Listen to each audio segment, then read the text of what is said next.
Today's video, the Hewlett-Packard Vectra VL Series 4 5/100. We review old technology from games to old PCs, and don't forget the toys. Don't get ancient electronics. We cover it all.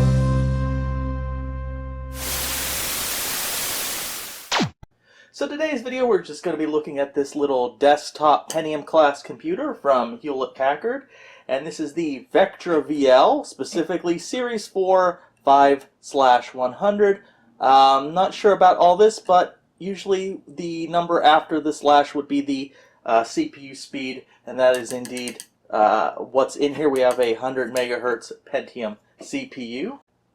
So if you've watched my earlier videos, I had done a video on a very similar machine. It was a Vectra VL, but I believe it was from the Series 3. I still have it here, so we might do some comparisons later. But I am quite fond of these Vectra machines. I believe they were kind of more meant for sort of office or businessy applications, but with a little bit of work with adding certain video and audio cards, these make a really good retro gaming machine. So you can really make these into some great like DOS and even Windows builds. This one, I believe, has not been tampered with, so it should be in its more or less stock form. And I actually think I'm going to replace my other Vectra VL with this guy. So we'll be doing a couple little upgrades, and yeah, this will be the replacement. I like this one a little bit more.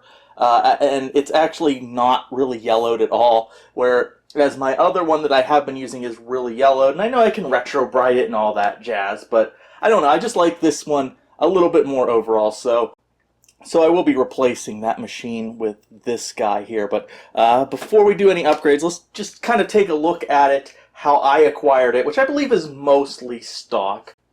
So starting with the front, right here, Vectra VL Series 4 5/100. And then under that we have a little grate for audio. I believe there's a speaker behind here. Now my other Vectra actually does not have this speaker grill here. But it does mostly look the same. I'll take a look at it. We'll take a look at it in a second. We have this little thing here again, just like the earlier Vectra I've had on this channel, but the difference is it has this little front panel for audio. Really simple, little volume slider, and then we have a input for headphones. So that's actually pretty nice. This plate here, though, can be swapped out with one without this little audio thing, and I'll show you why you might want to do that when I open it up. It has to do with if you want to change the audio card in there. You might consider doing that. And then we look over here. A little bit of an odd arrangement. We have one full 5 1/4 inch bay. Right now it is occupied by this CD-ROM drive, and then we have 2 of these bays for our 3.5 inch drives. Of course, this one has a floppy drive, and this one is unpopulated. It's a little bit weird because, you know, you can see they extend here a little bit. Can't really use this portion. I do wonder if, I don't think this whole thing comes out, but I guess theoretically, if this whole thing came out, there might be room for actually like 2 5 1/4 inch bays, but I don't think it's set up for that. So I don't know, that's kind of interesting. Not sure what you'd put here. I guess you could put a hard drive down here, or a zip drive, or another floppy drive, or something like that. Before we take a look at the back, though, let me just pull out my other Vectra that I have been using that I've already did a video on, just to make a quick comparison with this guy. Okay, and as you can see here, I've just kind of stacked my current Vectra VL that I've been using on top of this one. This is a Series 3 590, so this is, the motherboard in here is socket 5, and currently I have a Pentium 90 in there. I do have a video on this machine. I'll try to put a link in the description, probably put a card up there if you want to check this guy out here. This one down here is the Series 4, and as I said earlier, it has the Pentium 100. I believe there's a socket 7 motherboard in here as well. So the motherboard's a little bit different. As you can see, this one is significantly more yellow, but other than that, like, these plates are exchangeable. I believe this is swappable too. I believe these are swappable if you so choose. As you can see, this one's much more yellowed. Again, I could always just retro bright it. No grill on this one, speaker grill on this one. I believe this one is a little bit taller, so it gives it room for that extra bay there, whereas this one only has the 5 1/4 inch bay and then the 3 1/2 inch bay right here. So very similar, but also different. So let me put this guy back, and then we'll flip this one around and take a look at the back. So here is the back of the Vectra VL. We have the tag right here, designating it the Vectra VL 5/100. We have a key lock here. We have this slot here, which I believe there was like it's for like a modem or an Ethernet card that would go right there. Right here we have 1, 2, 3, 4 expansion slots. This one you can obviously see is occupied by a sound card, which we'll take a look at when we open it up. And then if you could see down here, we have 2 PS2 ports, keyboard and mouse, although I don't know which is which. There is no labeling. You usually find labeling on these machines, but there's no labeling or color coding. So keyboard and mouse, parallel port, 2 serial ports, and then we have a video out, standard VGA video out for the built-in video. And then above that right here is the power supply and a standard 3-prong connector. Alright, so let's crack this guy open and take a look inside. And here's our machine with the cover removed. As you can see, there is a nice size speaker right here where that grill was, so you should get nice sound out of this thing, at least PC speaker built-in sound. Here's that power supply that you find in all these kind of Vectra VL systems right here. Right here we have a nice little chart. Here I always like when these are included. Looks like just from here, it looks like the highest CPU they have marked is a 180 and a 200. And if you see these asterisks, it says if available. So I think this came out before these existed. Maybe they were just guessing that these were going to be made. But we do have like a 166. So we have settings for 75 to 166. Just a quick layout of the motherboard here, and some jumper settings. We do have a spot for a hard drive right here. I think this pops out. I'm not sure what the size of this hard drive is, but we'll boot this guy up and take a look at that. So looking right here, here is our sound card. It is, I believe this is a special, like an HP OEM creative card. It has a Vibra 16S, and it is a CT2860. So I believe this card did come stock with this machine, or maybe it was an option. But as you can see, it has this little cable here, and this is the cable that runs to the front here to this panel that has, you know, the volume slider, and right here. I've looked at a lot of images, and I've checked through my collection of Sound Blaster cards from this time period, and I can't find any that have this little connector here. So I think the little connector here is kind of proprietary. I have found this card where they have like jumpers on it. I don't know what that's about, but the problem is when you're using this front panel, if you swap out this sound card, I don't know if you can actually use this like volume slider here. I don't know if there's a place to, like, because the other cards that I've seen don't have anywhere to connect this to. So it's like if you swap out this card, like, this becomes useless.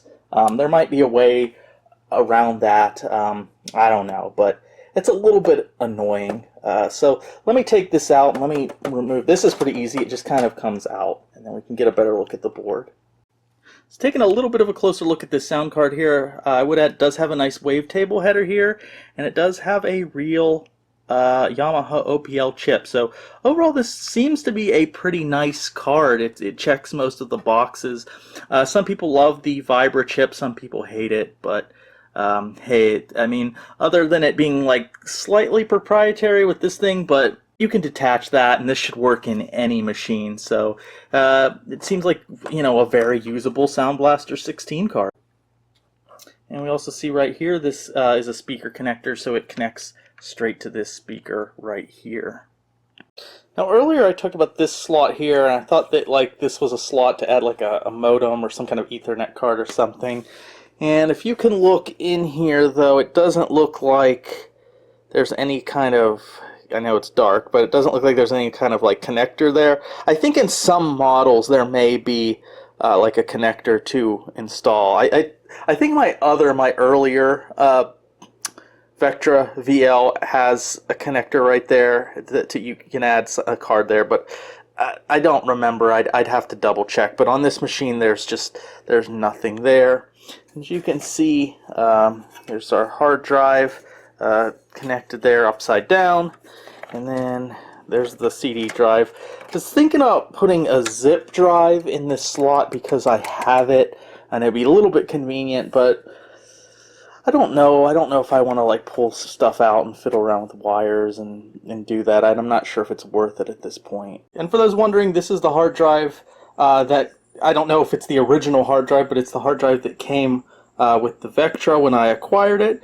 It looks like a Quantum 1280 megabyte AT disk. Alright, so here we are taking a look at this motherboard. Right away, looking at the power supply, right there we have it looks like, I don't know, that doesn't really look, it kind of looks like a T connector, but then we have another little connector here, so it's some kind of HP, probably like proprietary connector with like this one here, and then we got a lot of auxiliaries. So I mean, you're not going to be using a standard power supply anyways with this weird form factor, which as with the other machines of these similar class I found, it uses a fan on the PSU to blow down on the CPU and cool it off. And speaking of CPUs, here's our CPU right here. This is a Pentium 100, so yeah, decent CPU for the time. So I believe the time period we're looking at here is like 1995, give or take a little bit. So yeah, the Pentium 100 is a pretty, it's not like a classic Pentium like your Pentium 133 or 166, but it can get the job done. It's not a slouch. It's a pretty good CPU all-arounder. Pretty powerful for DOS, except maybe later DOS stuff, but like any of these Pentiums, it will run some DOS stuff too fast. But overall, it's still a good CPU. So this is right here is a slot for a Coast module which is installed right now. So that is some cache. I do not know how much cache this is. These chips right here kind of look like cache 2 that's built in, but I'm not 100% sure. So this might work as cache, and then maybe when you put in a Coast module right here, maybe it deactivates these and it goes with this, which is going to be like a larger, maybe. I don't know. I haven't fired this thing up in a while. I fired it up once to make sure it works, so I'll have to double check what we have exactly running here. Memory, I have no idea how much memory is installed here, but it looks like 1, 2, 3, 4, 5, 6 slots for 72-pin memory. Looking at the chipset is the FX chipset, I believe. So this is the Triton chipset from 95. I believe the max RAM it can handle is 128 megabytes. I believe that will be the max that you can install. Built-in IDE. Yeah, we got 2 IDE, so 4 IDE devices total, and then 1 floppy connector right there. Not sure what that is. Looks like a piezo speaker. But we actually have a real speaker, so not 100% sure what that is. Voltage regulator right there, but it doesn't look like anything is connected. So you might be able to install a voltage regulator and maybe put something like a MMX chip in, maybe. CMOS battery. Here's the built-in video, pretty good. S3 Trio 64. So you won't be doing any Windows 3D acceleration with this chip, but as we know with these S3 chips, excellent for 2D and DOS compatibility. So not the fastest chip out there, but very compatible. So that's a plus if you're using this as a DOS machine. Here's the video memory. Okay, it says right here, okay, it's 1 megabyte and you can expand it to 2 megabytes. Okay, so right now we have 1 megabyte, but it can be expanded to 2 megabytes. So, alright, so right here for expansion, we have 2 PCI and 3 16-bit ISA. So yeah, not bad. This can be turned into, you know, a pretty good fast DOS gaming rig. Especially we got the PCI slot, so you've got a lot of options there, even with some like 3D accelerators. Of course, we can put in like a primary 2D card, and you can throw in a Voodoo if you want. And then, of course, we've got our 16-bit ISA for sound cards. So overall, yeah, this is a pretty good setup. Alright, and here's that Coast module. I removed it, and it looks like right here it is 256 KB sync P-burst. P-burst, I think that stands for like pipeline burst. That's just like the type of L2 cache it is. So yeah, 256 for the era. That's pretty good. That's kind of like the gold standard for the time period. So that is nice. So let's talk about upgrades. There's 2 upgrades I want to do, or I'm considering to do. One was sound and one was video. So let's start with sound. So I've been giving this a lot of thought, and what we have in here, as we talked about earlier, is the CT 2860. On the surface, it seems like a decent card. There's a little speaker connector here. It has a wavetable header.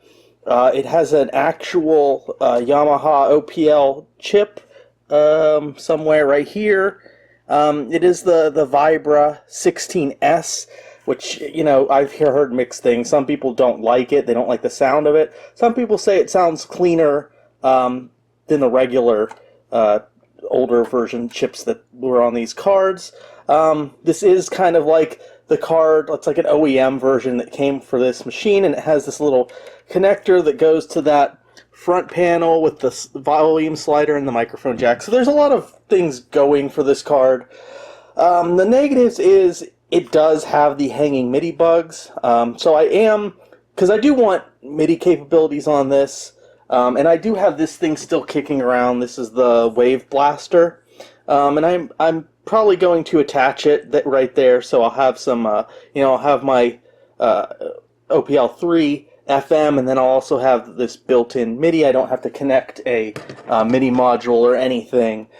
But this does suffer from both of the hanging MIDI bugs, and I've dealt with them before. They can be annoying. Thing is, I have so many vintage computers around. If I run into a game on this thing that's giving me issues with hanging MIDI, I can always play it on a different machine.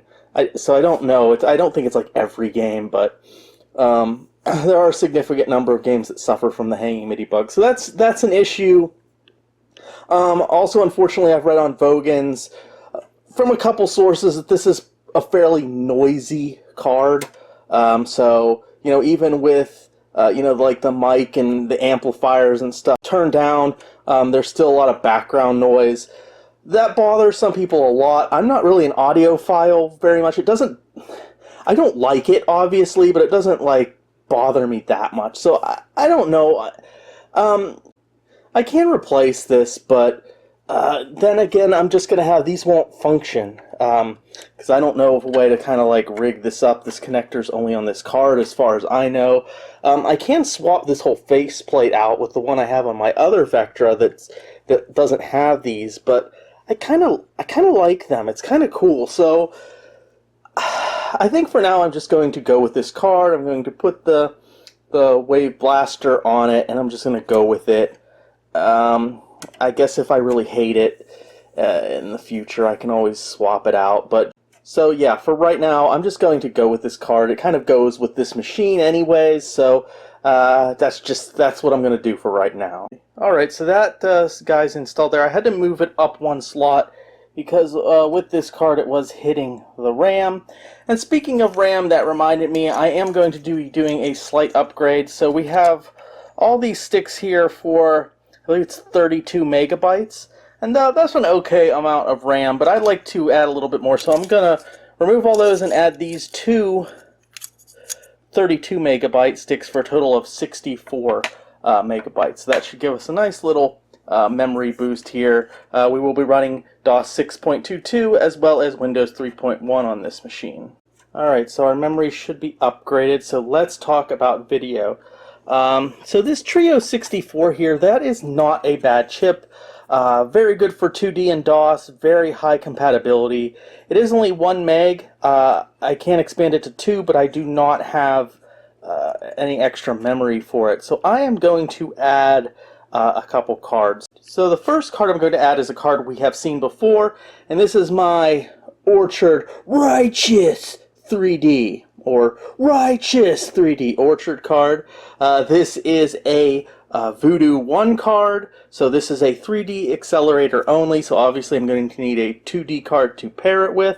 Or I guess theoretically I could pair it with that Trio 64, but I am going to add a different 2D card. So this card can handle 3D, specifically the Glide API.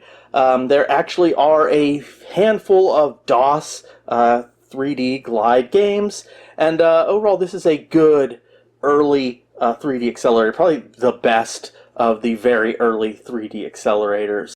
I've gone over this card a little more thoroughly in other videos, so I'm not going to go over it here. If you want to learn more about the original 3D FX Voodoo card, there are a lot of videos out there and information on this card. So now let's take a look at what I'm going to be using as my primary 2D card. Another cool thing about this specific Orchard Righteous 3D is I believe these are the switches, so it does use a mechanical switch. Some of the original Voodoos do not, but some use these mechanical switches.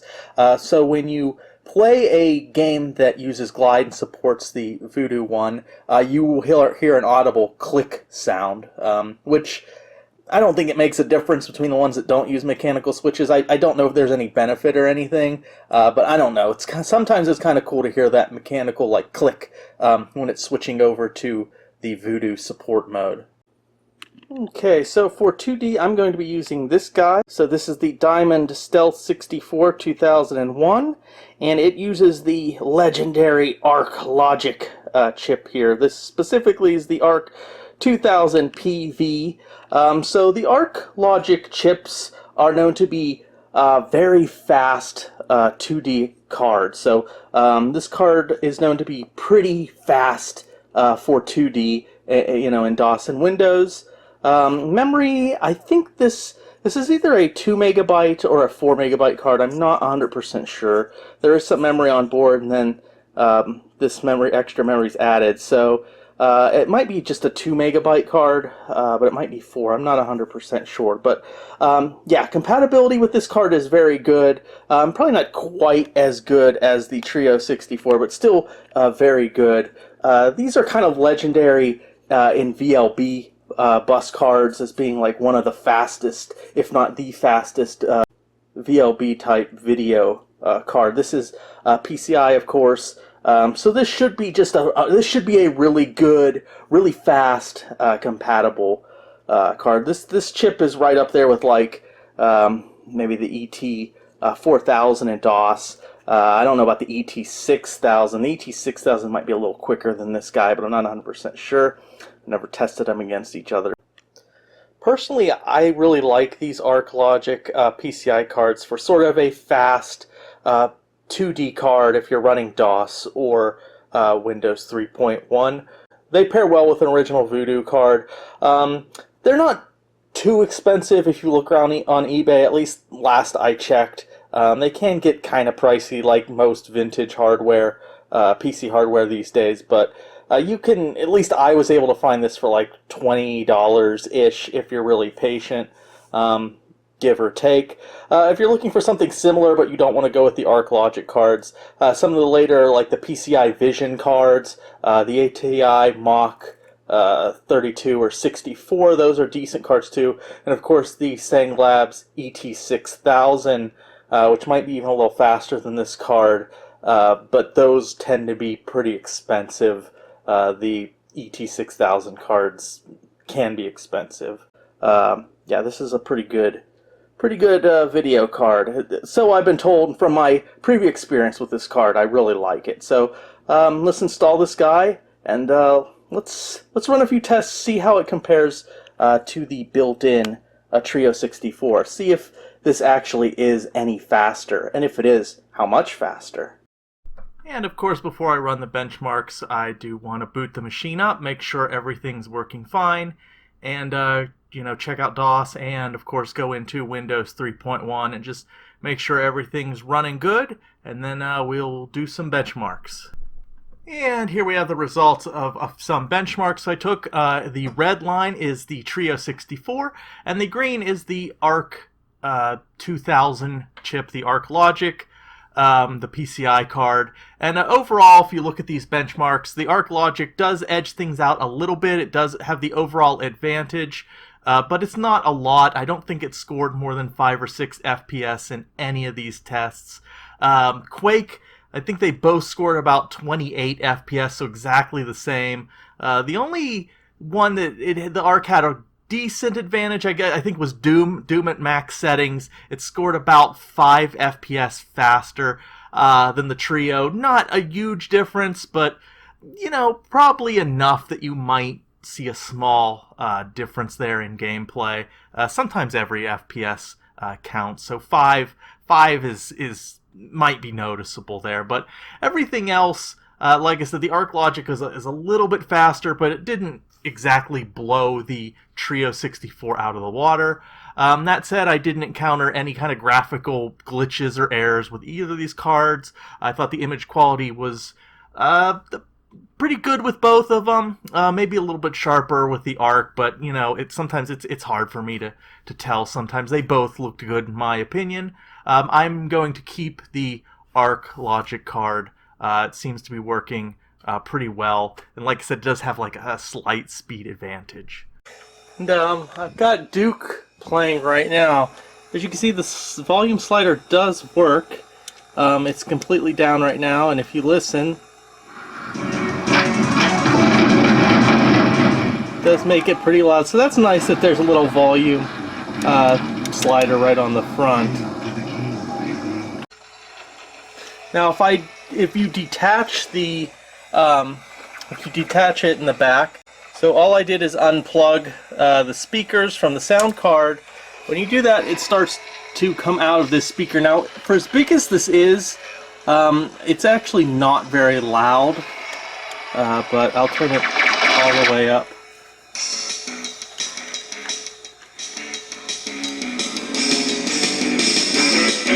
So, but I mean, it is kind of cool to have, I guess, kind of like a built-in speaker in case you don't have external speakers, although it's pretty weak sounding on this machine.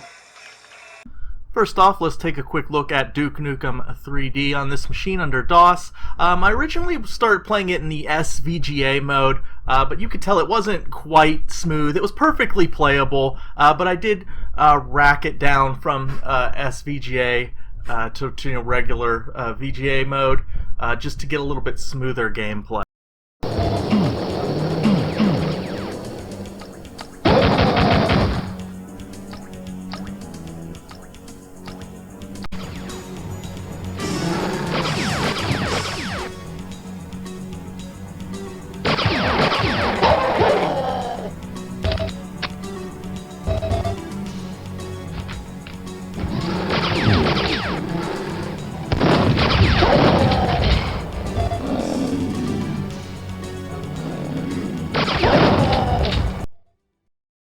So the next game I want to look at here is Castle of the Winds. This is the first one. There are 2 of these games. This is a Windows 3.1 sort of RPG game. Kind of like an entry-level RPG. I've actually beaten this game and the second one, though.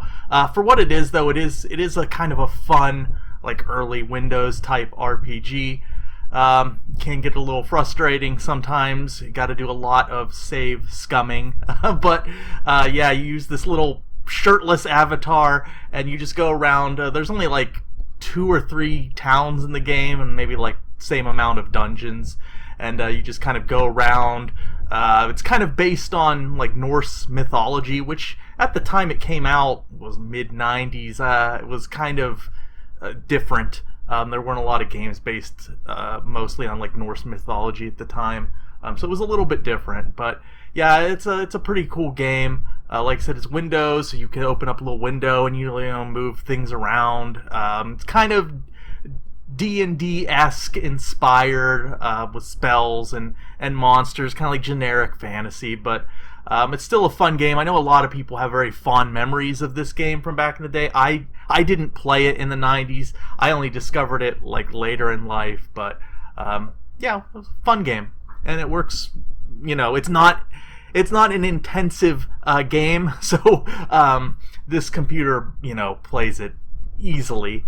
Most should be able to. The system requirements are very low. And last but not least, I did attempt to play the Glide version of the original Tomb Raider.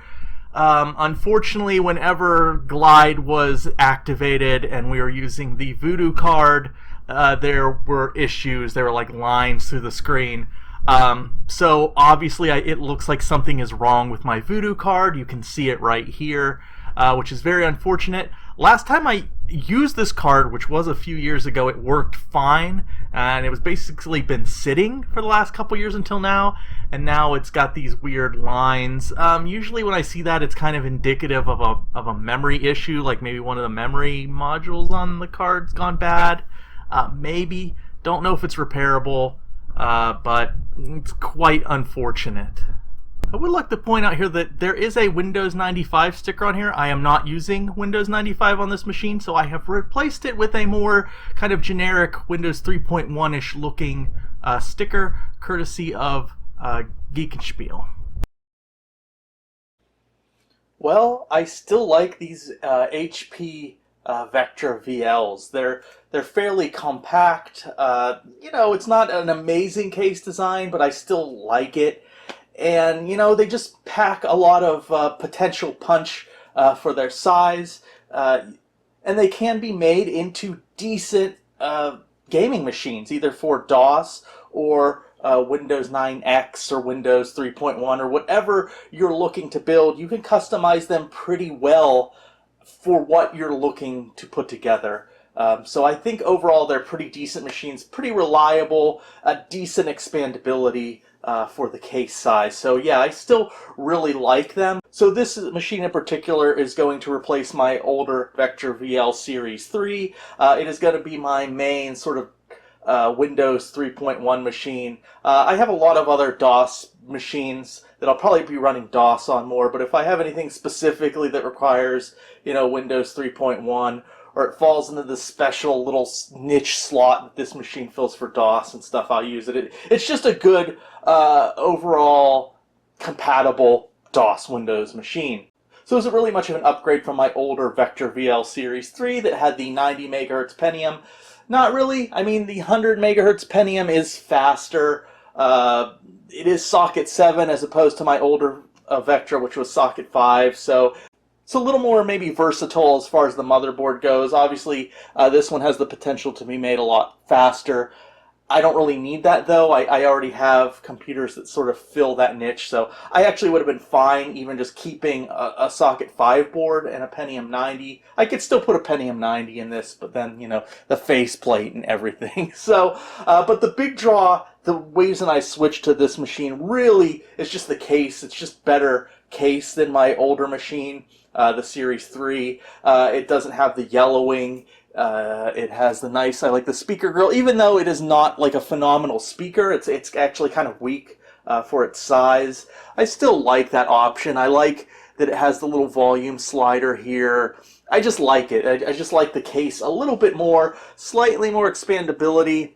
I'm still considering putting a zip drive in there, but I don't, maybe this CD drive, I believe it's original. It's a ×4 CD drive.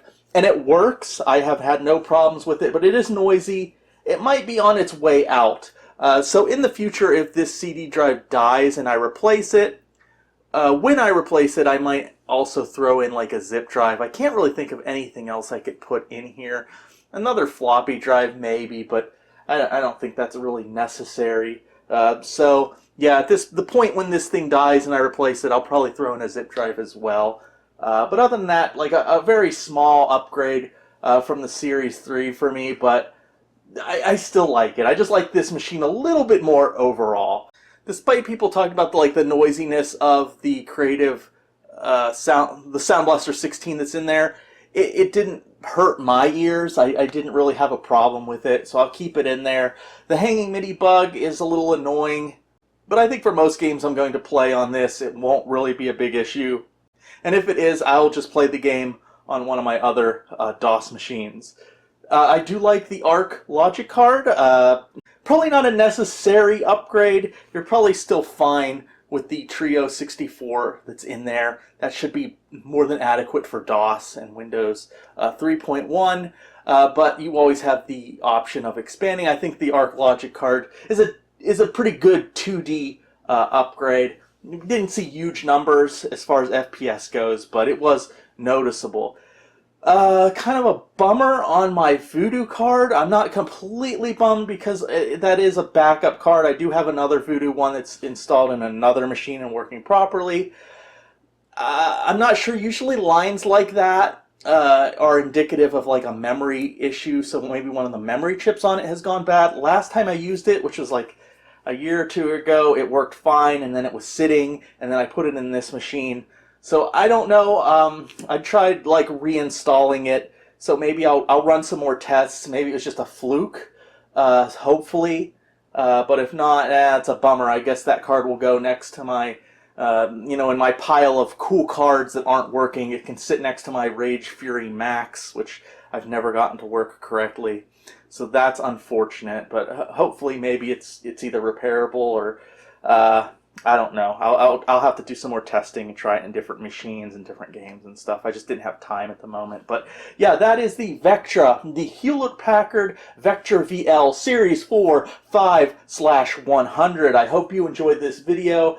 Like I said, I really enjoy these little machines. They potentially make good retro gaming rigs. If you have any questions or comments or anything like that, please feel free to put them in the comment section. I always love reading your comments. I try to reply when I can and when it's relevant.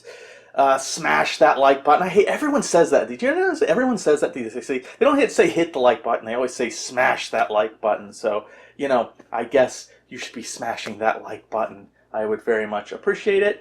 And I will see you in the next video. Thank you very much for watching, and thank you for allowing me to share my hobby with you. I have a lot of fun doing it, and I hope you have fun watching these videos. So I will see you next time.